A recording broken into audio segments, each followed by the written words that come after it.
శుక్లాంబరధరం విష్ణుం శశివర్ణం చతుర్భుజం ప్రసన్నవదనం ధ్యాయేత్ సర్వవిఘ్నోపశాంతయే. 24వ రోజు బద్ధ నవమి. ఈరోజు చెంబులోని నీళ్లు పోసి ఉదయకాలమున బ్రాహ్మణునకు దానమిచ్చుట వలన పితృదేవతలకు సంతుష్టి కల్గును. 24వ అధ్యాయము ద్వాదశి పారాయణము. ఓ అగస్త్య, కార్తీక వ్రతం మీద ఆసక్తి ఎవరికి ఉంటుందో వారికి కార్తీక మాసమందు వ్రతం ఆచరించిన ఫలితము హరిబోధిని ద్వాదశి వలన కలుగుతుంది. సకల తీర్థ స్నానముల వలన ఎంత ఫలితం ఉంటుందో అంత ఫలితము ద్వాదశి వ్రతం వలన కలుగుతుంది. అన్ని రకాల యజ్ఞాలు చేయటం వలన ఎంత ఫలితం ఉంటుందో అంత ఫలితము హరిబోధిని ద్వాదశి వలన కలుగుతుంది. గోవిందుని మీద భక్తితోని ఏకాదశి చేస్తే ఎంత ఫలితం కలుగుతుందో అంతకంటే ఎక్కువ ఫలితము విష్ణు వల్లభైన ద్వాదశి వలన కలుగుతుంది. ద్వాదశి నాడు చేసిన పుణ్యము కోటి మడుగులు ఎక్కువ.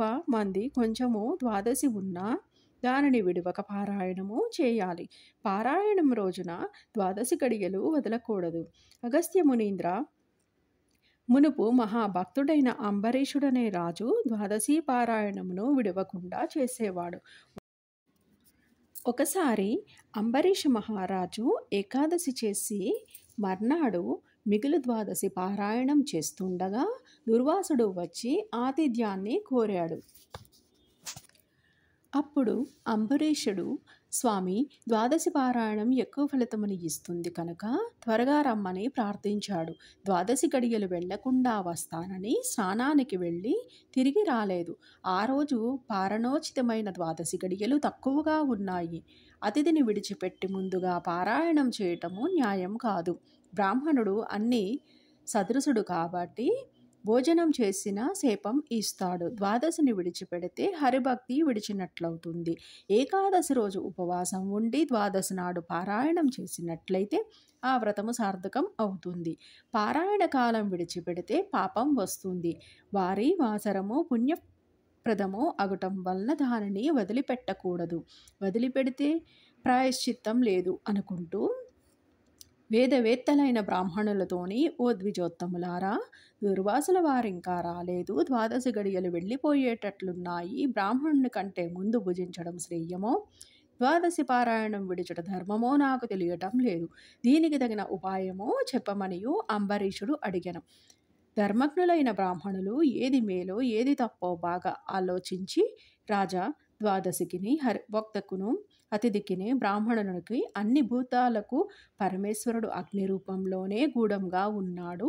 ఆకలిగా ఉన్నవాడు ప్రాణవాయువు అనుగ్రహం వలన జఠరాగ్ని మండుతున్నప్పుడును 4 తేలైన ఆహారములను భుజిస్తూ ఉన్నాడు. అగ్ని ఉంటేనే ఆకలి పుడుతుంది. జఠరాగ్ని ప్రాణవాయువు వలన ప్రేరేపితమైనప్పుడే ఆకలి దప్పికలు ఏర్పడతాయి. అందుచేత ప్రాణహితమైన అగ్ని సకల దేవతల చేత పూజింపబడుచు ఉన్నది. అగ్ని అన్ని భూతాలలోనూ ఉంది కాబట్టి అన్నీ తప్పకుండా అర్పించాలి. మన ఇంటికి వచ్చిన అతిథి చండాలుడైనప్పటికీ వారిని విడిచి భుజింపరాదు. అట్లు చేయటం వలన అతిథిని అవమానించటము కీడుకు ఆధారం అవుతుంది. ఒకవేళ దుర్వాసుడు కోపించలేకపోయినప్పటికీ అంతకంటే ముందు భుజించడం న్యాయం కాదు. దుర్వాసుడు సమయానికి వస్తానని రాకపోవటం వలన తప్పు అతనిదే అవుతుంది. ద్వాదశి పారాయణం చేయకపోతే హరిభక్తి లేనట్లు అవుతుంది. పారాయణం చేస్తే దుర్వాసుడు తప్పక శపిస్తాడు. 24వ అధ్యాయము సంపూర్ణము.